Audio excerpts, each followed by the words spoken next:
죗값은 반드시 치러야 합니다 라는 제목으로 말씀을 나눠야 합니다. 여러분, 회개하면 용서받죠? 그래서 우리 죄는 사해지죠? 이건 무슨 반응이 이렇죠? 그런데 오해하는 부분이 있어요. 죄를 짓고 용서받는 건 맞는데 그 용서의 의미를 모른다는 거죠. 우리 아이들이 잘못을 저질러요. 어떨 때는 뭐 경찰서에 갈 만큼 심각한 잘못도 저질러요. 부모는 용서하죠. 그 용서의 목적은 뭐예요? 다시는 짓지 말라고 용서하는 거예요. 그런데 사람들이 착각을 해요. 어떻게 착각하냐면 아싸, 용서됐다. 그리고 그 다음에 또 다른 죄를 지어요. 제가 아는 분이 그 아내분이 이런 얘기를 했대요. 신혼 초에 여보, 나는 한 번은 봐줄 수 있어. 그러니까 바람을 피워도 대단한 거지. 한 번은 봐줄 수 있어. 그래가지고 한 번 봐주면 이거 조심해야겠는데 제가 그랬더니 그분이 뭐라는 줄 아세요? 들키지 않고 하다가 들키면 그때 한 번 하면 되잖아. 그러더라고. 제가 속으로 천재인데?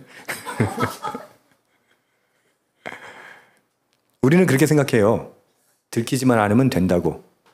우리 아이들 이렇게 엄마 아빠 몰래 나쁜 짓 할 때 들키게 해요? 안 들키게 해요? 안 들키게 해요. 그러다 들키면 어떻게? 엄마 한 번만 용서해줘 이러거든. 그놈은 한 번만이 무슨 평생이야. 맨날 한 번만. 여러분, 죄는 용서받게 돼 있어요. 용서하세요. 근데 그 용서의 의미가 뭐라고요? 다시는 그 죄를 짓지 말라는 거예요. 오늘 이스라엘 백성들은 심각한 죄를 짓습니다. 이미 지난주에까지 심각한 죄를 지었잖아요. 그게 뭐였어요? 우상 숭배.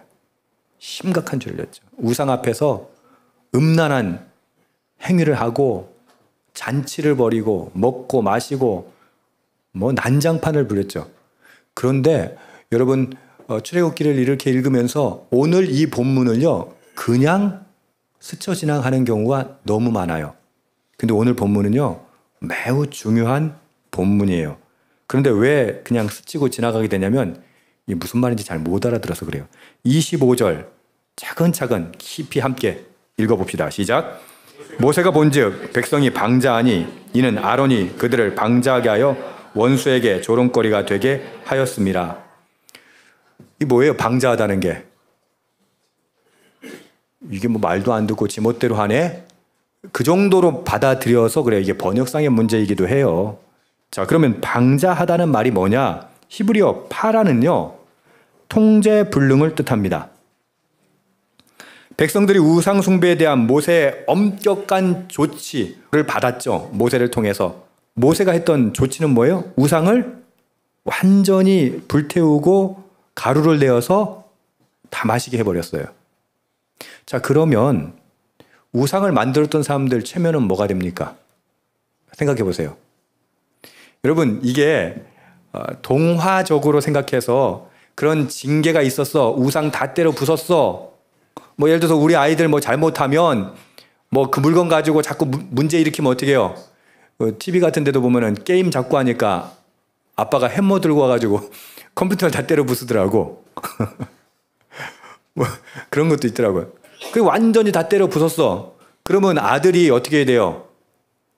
아, 잘못했구나 생각해야 돼요? 그렇게 생각할 것 같아? 안 할 것 같아요?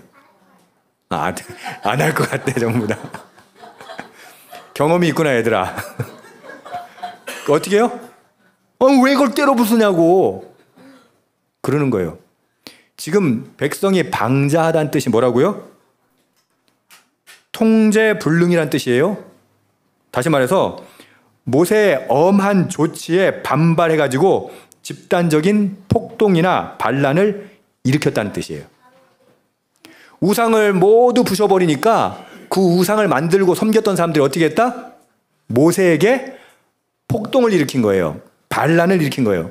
여러분, 굉장히 중요한 사건이에요. 지금 하나님과 약속 버리고 금송아지를 만들어 예배한 죄가 얼마나 무거운지 깨달아야 되는데, 그거 때려 부시니까 어떻게?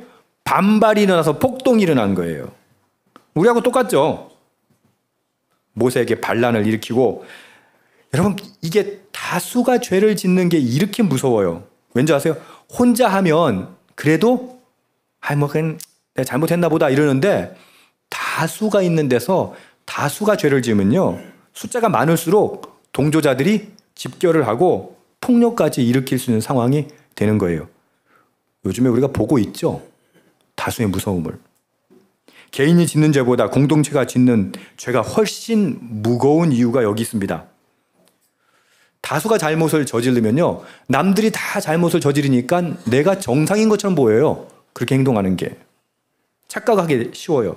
그러니까 죄에 대한 민감성이 떨어지는 거죠. 그러니 더 많은 사람들이 그 죄에 동참하게 됩니다.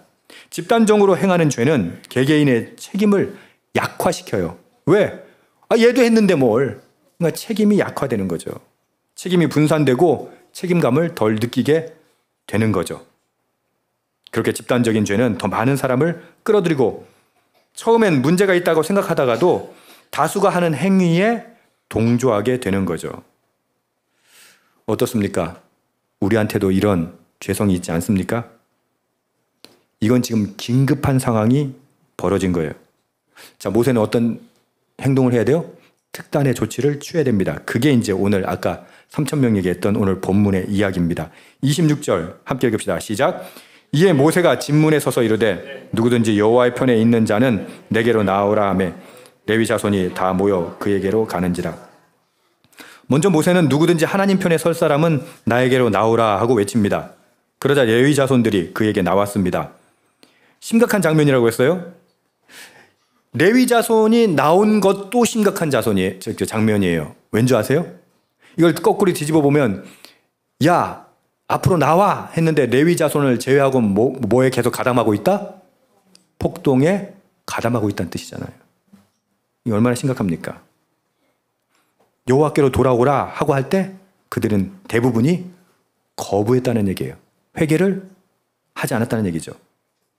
우리도 말씀 묵상하거나 기도하다가 지금 당장 죄를 회개하고 하나님 편으로 나오라라는 음성을 들을 때가 있어요. 이건 죄인데. 여러분 가끔 그럴 때 있지 않나요? 이건 죄인데. 근데 어떻게 해요? 그러면 당장 레위 자손들처럼 반응해서 나가요? 아니면 가만히 있어요? 대부분은 가만히 있어요. 왜? 자기 죄라는 거 인정하기 싫으니까. 목사인 저도 마찬가지예요. 말씀 묵상하고 설교 준비하다가 너 그거 죄야? 그러면 죄죠. 오케이. 하나님 진도 좀 나가십시다. 그러면서 다른 거예요. 지금 레위 자손이 뭐가 달랐다고요? 그들이 모세가 나오라 할 때 나왔다는 거예요. 이렇게 한번 질문해 보죠. 그러면 레위 자손들은 그 우상 숭배에 단 한 명도 참석하지 않았을까요? 아니요. 그렇게 보지는 않아요. 레위 자손 중에서도 참여한 사람이 있었을 거라고 봐요. 그럼 레위 자손이 뭐가 달랐다? 회개의 기회가 있을 때 어떻게 했다? 회개로 나왔다는 거예요. 살다 보면 죄 안 지을 수 없습니다. 여러분, 죄 지을 수밖에 없어요, 우린. 근데 그보다 더 중요한 건 뭐예요? 하나님이 회개하라 하면 어떻게 해야 돼요? 회개해야죠. 즉각 돌아서야죠. 여러분, 회개하는 게요, 그래서 가장 큰 은혜예요. 우리 아이들이 잘못을 저질렀다가도 엄마 아빠가 그거 잘못인 것 같아. 그럼 어떻게 돼? 고민하고 돌이켜야 돼요. 돌이키지 않고 내가 하고 싶은 대로, 지가 원하는 대로 계속 끌고 가다가 어떻게 돼요? 이 문제가 이거 일파만파 커지게 되는 거예요. 그러다가 결국은 어떻게 해요? 지가 감당할 수 없는 수준에 이르게 되죠. 저희 어렸을 때는 애지간하면 경찰서 가는 일이 없었거든요. 근데 제 동생이 변명인데 나쁜 애들하고 어울려가지고 우리 때는 뭐 그래봤자 설이잖아. 설인데 이것들이 너무 크게 했어. 그냥 쑥대밭을 만들었어. 경찰서에서 연락이 왔어. 와가지고 갔더니 이것들이 밭을 그냥 쑥대밭을 만들어 놓은 거예요. 우리 가족은 그렇게 생각하죠. 이제 나쁜 애들과 어울려서 우리 동생은 나쁜 애가 아닌데 그 집 가면 또 뭐라고 그래요? 그놈은 나쁜 놈하고 어울려가지고. 근데 그때 들켰으니까 다행이라고 생각해요. 안 그러면 어떻게 돼요? 점점 더 나빠져요. 점점 더. 숨어서 짓는 죄, 단체로 짓는 죄, 여럿이 짓는 죄가 그래서 무서워요. 모세는 방자하게 군 사람들, 즉 언약을 파기한 것에 대한 책임, 방자하다는 게 뭐라고 했다고요? 폭력을 일으키고 폭동을 일으키고 그렇게 했던 자들에 대해서 징벌을 시행할 수밖에 없었어요. 27절, 28절 함께 읽읍시다. 시작. 모세가 그들에게 이르되 이스라엘의 하나님 여호와께서 이렇게 말씀하시기를 너희는 각각 허리에 칼을 차고 진 이문에서 저 문까지 왕래하며 각 사람이 그 형제를, 각 사람이 자기 친구를, 각 사람이 자기 이웃을 죽이라 하셨느니라. 레위 자손이 이 모세 말대로 3,000명 가량이 죽임을 당하니라. 모세는 여호와의 편에 나온 자들에게 허리에 칼을 차고요. 누구를 죽이라고요? 여기 굉장히 다시 읽어보시래요. 각 사람이 그 형제를, 이 말은 무슨 말이에요? 가족을 말하는 거지, 가족. 각 사람이 또 자기 친구를, 각 사람이 자기 이웃을. 이거 왜 이렇게 뜨문 이렇게 해놨을까요? 지금 강조하는 거예요. 형제를 죽여야 되고, 가족을 죽여야 되고, 이웃을 죽여야 돼요. 여러분, 가족 죽일 수 있어요? 이웃 죽이는 건 뭐 가능할지 몰라. 게다가 거기 좀 평소에 별로 안 예뻐했던 애 있으면 그럴지도 몰라. 근데 그 이웃 중에 또 누가 있어? 내가 가장 아끼는 이웃이 있어요. 가장 사랑하는 형제가 있고 가족이 있어. 근데 어떻게 해라? 죽이라. 여러분 따라하세요. 죽이라. 옆에 사람 잠깐 보세요. 가족들. 이걸 죽여야 돼, 말아야 돼.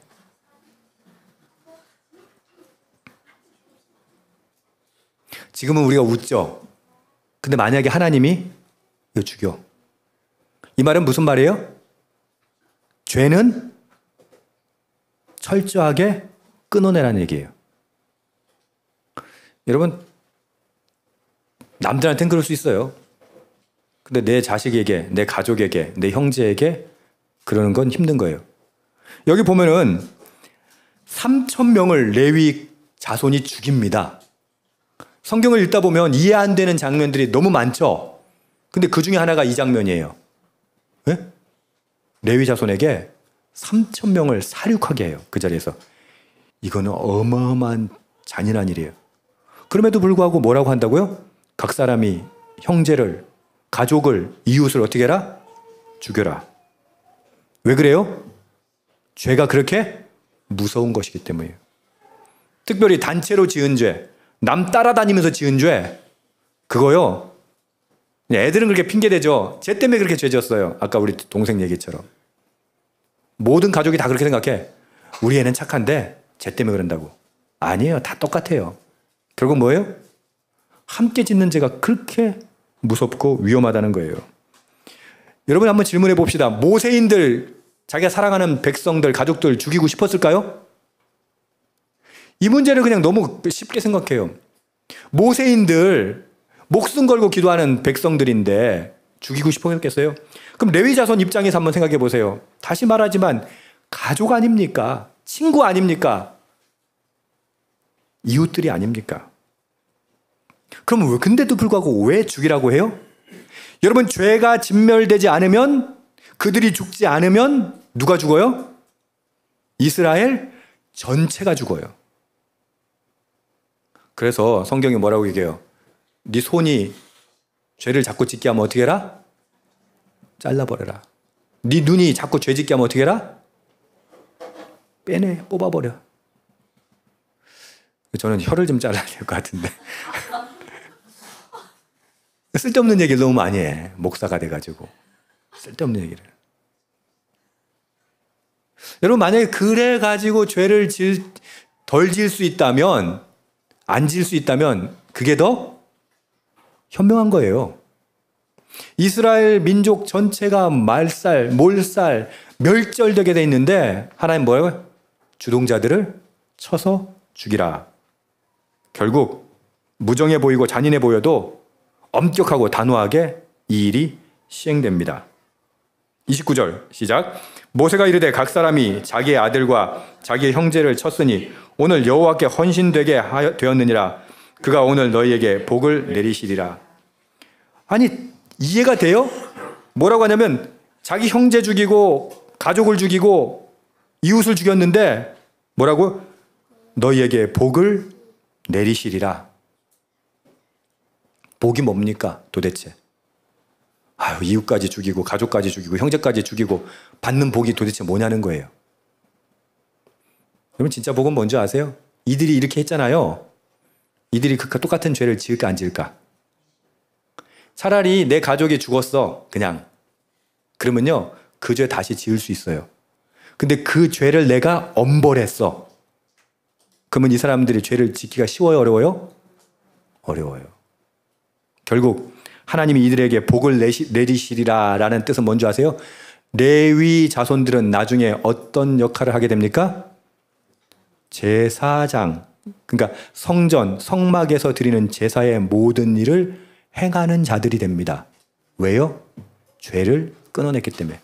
살인했다는 얘기가 아니라 그 살인할 때 심정이 어땠을까요? 그건 마치 자기를 끊어내는 거예요. 자기 팔을 끊어내고. 살려달라고 애원하는 사람들이 한둘이었겠어요? 근데 그 살려달라고 애원하는 사람들이 나랑 가장 친한 사람일 수도 있잖아요. 내가 가장 사랑하는 가족이잖아. 형제잖아. 근데 그럼에도 불구하고 순종한 자, 피눈물을 흘리면서 순종한 자, 죄를 끊어낸 자 어떻게 사용하신다?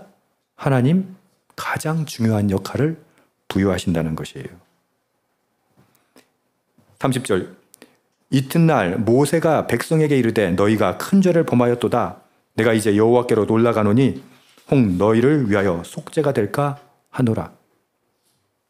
우상 숭배하는 거 하나님께서 이미 보시고 내가 이거 다 멸절해 버릴 거야 말씀하셨잖아요. 싹 쓸어 없을 거야. 근데 모세가 그때 뭐라고 했어요? 하나님 용서해 주세요. 하나님 제발 용서해 주세요. 그래가지고 용서를 겨우 받아놓고 내려왔는데 이것들이 우상 숭배한 거 때려 부셨다고 박살냈다고 뭐까지 했다? 반란까지 일으킨 거예요. 이건 하나님께 다시 가서 용서를 구해야 돼요. 너희가 큰 죄를 범했도다. 모세는 이것이 가장 어렵고 중요한 임무라는 것을 자각했어요. 왜? 우리가 자꾸 행간을 대충대충 읽어서 그렇지 이건 진짜 심각한 반란이잖아요. 하나님께 대한 반란이잖아요. 하나님께 그 약속을 깨버린 이스라엘을 위해서 다시 속죄를 중보하기 위해서 모세는 산으로 올라가기로 결정합니다. 그리고 속죄가 될까 하노라 라고 이야기합니다. 저는 이 장면에서 우리 교우들이 죄를 지었을 때 나는 어떤 포지션일까라는 생각해 봤어요. 아, 나도 모세처럼 여러분들을 위해서 속죄하고 그렇게 할 수 있을까? 근데 저는 어떤 캐릭터냐면 그 원인을 찾는 캐릭터예요. 원인을 왜 찾을까? 책임을 물으려고. 책임을 왜 물을까? 나는 잘못한 거 없어. 제가 잘못한 거야. 저는 그런 캐릭터예요. 근데 모세는 어떻게 했다고? 이 모든 백성의 죄가 마치 내 것인 양 책임지고 산으로 오르고 있는 거예요. 우리 지난 시간에 모세의 리더십에 대해서 책임지는 리더십에서 우리 공부했죠. 저는 우리 아이들이 모세처럼 책임지는 리더십으로 자라기를 축복합니다. 예전에 한번 얘기 드렸어요. 리더십은요 학원에서 길러지는 거 아니에요. 뭐 리더십을 키운다고 무슨 태권도 학원 보내고 뭐 웅변 학원 보내고 그러는데 그런다고 리더십이 키워지는 게 아니에요. 리더십은 언제 발생해요? 책임질 때, 친구하고의 문제에 있어서 이 친구의 문제를 책임질 때, 공동체의 문제에 있어서 이 공동체의 문제를 책임질 때 그에게 리더십이 부여돼요. 어떤 리더십? 하나님이 주시는 리더십. 위대하게 되기를 바란다라고 생각한다면 그가 책임질 수 있기를 위해 기도해 주세요. 책임질 수 있는 사람이 되게 해 주십시오. 여러분, 모세처럼 기도할 수 있기를 다시 한번 축복합니다. 32절 함께 읽읍시다. 시작. 그러나 이제 그들의 죄를 사하시옵소서. 그렇지 아니하면 원하건대 주께서 기록하신 내 책에서 내 이름을 지워버려 주옵소서. 모세의 기도 어떠세요? 하나님 이 백성 용서해 주세요. 우상 만든 것도 엄청난 죄인데 그 우상 때려 부셨다고 반란까지 일으킨, 하나님 앞에 반란까지 일으킨, 폭력 사태까지 일으킨 백성들입니다. 그러나 이들 용서해 주세요. 만약 용서하지 않으시면 어떻게 해 주세요? 내 이름을 책에서 지워 주십시오. 모세는 지금 목숨을 걸고 기도하고 있는 겁니다. 이게 진짜 리더십이에요. 여러분, 공동체가 지은 죄가 있을 수가 있어요. 교회 공동체가 죄를 지었을 때 여러분 어떻게 해요? 정죄하고 싸우죠. 그걸 바르게 하겠다고 핑계죠. 근데 공동체에 어떤 문제가 있다면 어떻게 해야 돼요? 그 문제를 가지고 책임지고 기도해야 돼요. 책임지고 해결해야 된다고 하는 것이죠. 안타까운 이야기를 좀 소식을 전해야 됩니다. 모세의 기도는 응답받았을까요?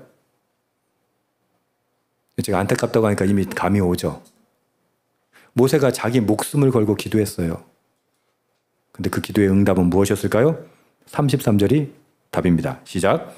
여호와께서 모세에게 이르시되 내게 범죄하면 내가 내 책에서 그를 지워버리라. 하나님, 용서 안 하실 것 같으면 내 이름 지워주세요. 날 죽여주세요. 라고 기도했으면 여러분 같으면 감동받아요, 안 받아요? 감동받을 거 아니에요. 근데 하나님 뭐라고요? 감동을 안 받으세요. 그만큼 그 죄가 컸다는 얘기예요. 이건 지울 수 없는 죄였다고 얘기하는 거예요. 안타깝게도 생명을 건 기도에도 불구하고 하나님은 즉시 그들의 죄를 사해 주겠다고 대답하지 않으십니다. 뭐라고 대답하셨어요? 누구든지 죄를 범하면 그의 이름이 하나님의 책에서 지워진다라는 원칙적인 말씀만 하십니다. 왜요? 죄는 용서받지만 받을 수 있지만 그 책임은 져야 하기 때문이에요. 이게 무슨 말이냐? 우리가 죄 용서에 대해서 착각하는 게 바로 이 부분이에요. 저도 그렇게 어렸을 때 배워가지고 여러분 죄책이 들고 죄책감이 들고 기도해야 할 것 같으면 계속 기도해야 돼요. 근데 저는 이걸 갖다가 선생님 어렸을 때 선생님께 교회 선생님한테 열었더니 기도 열심히 하면 그리고 중언부언 기도하는 거 아니야. 그 다시 그 생각 안 해도 돼. 하나님 다 용서하셨어. 이렇게 배웠어요. 근데 계속 그 죄책감이 드는 거 어떡하겠어. 죄책감이 든단 말은 뭐예요? 계속 그걸 위해서 기도하라는 얘기예요. 이제 대표적인 예를 들어볼게요. 우리가 잘 아는 다윗의 이야기예요. 다윗이 성위를 거닐다가 이렇게 보는데 어느 딴 집 아내의 목욕하는 장면을 보죠. 누구였어요? 밧세바. 그 데려다가 성관계를 가져요. 그 임신까지 하네? 이걸 어떻게 지워야 될 거 아니야. 거기서 멈췄으면 되는데 이 문제를 해결하는 방법이 뭐였어요? 그 남편인 우리야 장군을 데리고 와서 그 집에 들여보내는 거예요. 근데 우리야 장군이 어떻게 해요? 안 들어가요. 지금 동료들은 다 전쟁하고 있는데 내가 어떻게 그 집에 들어가가지고 그럽니까? 그러니까 다윗이 편지를 써서 우리한테 지어서 보내죠. 어떻게? 최전방에 가지고 죽게 해라. 이 문제 갖고 하나님께 엄청나게 야단을 맞아요. 다윗은 회개하죠. 그러니까 하나님 용서하세요, 안 하세요? 용서는 하세요. 근데 책임. 밧세바가 낳은 아이는 죽어요. 다윗의 인생에 계속해서 이 사건을 계기로 다윗의 인생은 내리막을 걸어요. 하나님 용서하세요. 그러나 책임을 없애지는 않으세요. 이게 좀 이해가 안 된다면 이렇게 생각합시다. 알코올 중독자가 회개하고 주님께 돌아왔어요. 근데 그의 간, 경화 이런 거는 그럼 회개하면 당장 나아요? 여러분, 알코올 중독에 빠져가지고 간경화 걸린 건 회개했다고 당장 낫는 건 아니에요. 뭐요? 그 결과를 책임져야 돼요. 오늘 말씀이 주제가 바로 이 부분이에요. 여러분, 죄값은 반드시 치러야 해요. 그런데 우리는 그냥 회개하면 용서하셔 라고 생각하는 거예요. 마치 우리 아이들이 엄마한테 막 잘못해서 해가지고 엄마가 용서를 했단 말이야. 그러면 그 일이 없어진 거예요? 애들이 물건을 깼어. 그러면 용서는 받을 수 있지만 깨진 물건은 복구되지 않잖아요. 책임져야 돼요. 그 책임은 누군가가 져야 돼요. 그게 누구였어요? 우리 죄 문제에 대해서 책임을 누가 지셨어요? 예수님이 지신 거예요. 이해되십니까? 그 용서하시는 거예요. 뭐 요즘엔 그런 거 없지만 남의 집 장독을 예전에 많이 깼어. 남의 집 장독을 깨면 장독이 문제인가? 그 안에 있는 장은 다 어떻게 돼? 그럼 어떻게 해요? 엄마 잘못했어 해가지고 잘못을 용서받을 수는 있어요. 그러나 그 책임은 누가 져야 돼요? 엄마 아빠가 져야 되는 거예요. 누군가가 책임을 져야 되는 거예요. 여러분, 그리스도인들이 착각하고 오해하는 게 바로 이 지점이에요. 잘못을 용서하세요. 그러나 책임을 반드시 지게 하세요. 그래서 우리가 책임 도저히 질 수 없는 그 가장 큰 책임은 누가 지셨어요? 예수님이 지신 거예요. 그럼 우리는 이제 예수님이 용서하셨으니까 오케이, 끝! 이러고 끝날 수 있어요? 없어요. 무슨 말이냐? 우리는 그 죄에 대해서 회개해야 돼요. 다시 떠올려야 돼요. 아, 목사님, 전 그렇게 배웠어요. 저도 그렇게 배웠어요. 그 잘못한 거 있으면 회개하고 다시는 기억하지 말라고. 그럼 비겁한 게 어디 있습니까? 여러분, 잘못한 건요, 잘못한 거예요.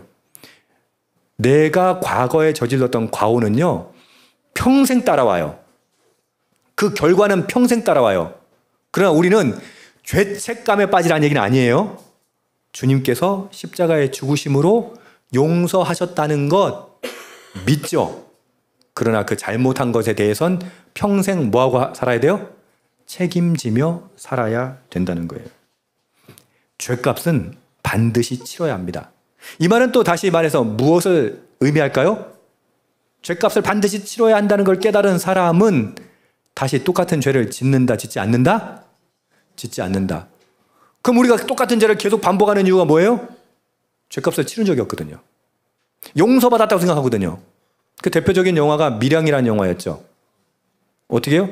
아이를 유괴해서 살인하죠. 그래가지고 감옥에 가요. 그래서 아이 엄마가 정말 그 고통 속에 신앙생활을 해가지고 용서할 마음이 생겼어. 그래가지고 감옥에 면회를 가죠. 용기를 내서. 근데 그 감옥에서 뭐라고 얘기해요? 살인자는 저 하나님한테 용서받았다고. 그때 여주인공이 분노를 해요. 그래서 이런 대사를 해요. 내가 용서하지 않았는데 누가 용서하냐고. 그 살인자는 뭐라고 해요? 위에 보면 하나님이 용서했다고. 여러분, 그럼 끝나요? 아니에요. 하나님이 용서하셨다면 그거는 예수 그리스도의 보혈로 인한 가장 강력한 그 죄를 용서하신 거죠. 그러나 내가 지은 죄는 어떻게 된다? 끝까지 책임져야죠. 어떻게 써야 해요? 여주인공에게 무릎 꿇고 잘못했다고 빌어야죠. 저는 오래된 영화지만 그 영화가 한국 교회에 던지는 메시지가 있다고 생각해요. 우리는 죄에 대한 책임을 지려 하지 않아요. 예수님에게 다 떠넘겨요. 그리고 그걸 믿음이라고 생각해요. 여러분, 우리가 감당할 수 없는 엄청난 죽음의 죄를 예수님이 떠안으셨어요. 그 이유는 뭐예요? 지금 레위 자손들이 행한 거하고 똑같은 거예요. 자기가 실제로 피 흘리고 죽였잖아. 그걸 본 사람이 그 똑같은 죄를 지을 수 있을까요? 없을까요? 지을 수 없어요. 우리에겐 그 인식이 필요하다는 거예요. 여러분, 다시 묻습니다.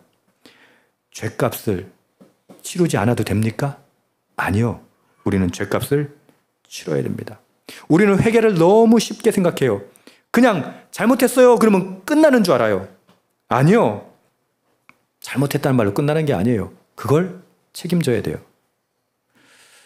전도하다 보면요, 세상에서 마음대로 살다가 죽을 때쯤 회개하고 천국 가겠다는 사람들 있어요, 없어요? 있어요. 로마 황제들이 그랬어요. 그래도 로마 황제들은요, 죽기 전에 세례 받았어요. 세례 받고 죄 지으면 용서 안 되니까 세례를 죽기 전에 받았어요. 말이 돼요? 이런 생각이 지금 우리 기독교 내에 있다는 말이에요. 여러분, 죄값은 반드시 치러져야 합니다. 예수님이 십자가의 은혜로 우리를 구원해 주셨다는 것, 그것을 진짜 믿는 것, 십자가에서 죽으심으로 피 흘리심으로 살이 찢기시고 피가 흐르는 것, 이걸 생생하게 경험한 사람은 어떻게 해요? 나 때문에 그렇게 됐기 때문에 나는 절대 그 죄는 다시 짓지 않겠다. 아이들 이름으로 생긴 법들이 있죠. 민식이법, 정인이법. 최근에는 또 하늘이법이 입법 예고되고 있더라고요. 여러분, 자신의 독생자를 이 땅에 보내어서 죄를 용서하신 하나님이 바라는 바가 뭘까요? 그 민식이법, 정인이법, 그 엄마 아빠가 그 법 제정되기를 바라는 이유가 뭐예요? 그 아이들의 희생이 헛되지 않기를, 예수님의 희생이 헛되지 않기를, 그게 십자가의 법이에요. 근데 우리는 어떻게 해요? 그걸 이용해 먹는 거예요. 이용해 먹는 거. 난 용서받았어. 난 회개했어. 뻔뻔해도 이렇게 뻔뻔할 수가 없어요. 모세의 간절한 기도의 결과가 무엇이었다고요? 용서받았다고요? 안타깝게도 본문은 그에 대한 답이 나오지 않습니다. 34절 후반절에 보면요. 그러나 내가 보응할 날에는 그들의 죄를 보응하리라. 하나님 용서하신다면서요. 근데 뭐라고 했어요? 보응하리라. 우리가 잘못 알고 있다니까요. 여러분, 죄를 책임져야 해요. 죄값은 반드시 치러야 돼요. 지금이 아니래도 하나님 이스라엘 민족에게 반드시 보응하십니다. 목숨 걸고 모세가 기도했다고 해서 모두 응답받는 것이 아닙니다. 우리도 마찬가지예요. 목숨 걸고 기도했다고 다 응답받는 건 아니에요. 특별히 죄의 책임에 대해서는 더욱 그렇습니다. 그만큼 무섭다는 말입니다. 무겁다는 말입니다. 죄와 용서를 너무 쉽게 생각해서는 안 됩니다. 그럼에도 불구하고 우리에게 소망이 있는 건 오늘 레위 자손이에요. 비록 죄를 지었지만, 실수했지만 하나님이 부르시는 순간 그들은 즉시 돌이키고 순종했습니다. 심지어 자기 형제와 친구와 이웃을 죽여야 하는 엄청난 고통도 감수했습니다. 결국 자기 자신을 죽인 거예요. 그 결과 하나님은 레위 자손을 고귀한 직분자로 사용하셨습니다. 우리는 어떨까요? 우리도 실수할 수 있어요. 죄 지을 수 있어요. 그러나 그 죄가 너무나 무겁기 때문에 반드시 그 결과를 책임져야 합니다. 레위인처럼 변명하지 말고 핑계대지 말고 하나님께 즉시 나아가 회개할 수 있기를 축복합니다. 돌이켜 하나님의 말씀에 순종할 수 있기를 축복합니다. 그럴 때 우리의 회개, 우리의 순종을 하나님 사용하십니다. 저와 여러분의 회개가 레위 자손처럼 하나님의 역사에 쓰임받기를 축복합니다. 아멘. 기도하겠습니다.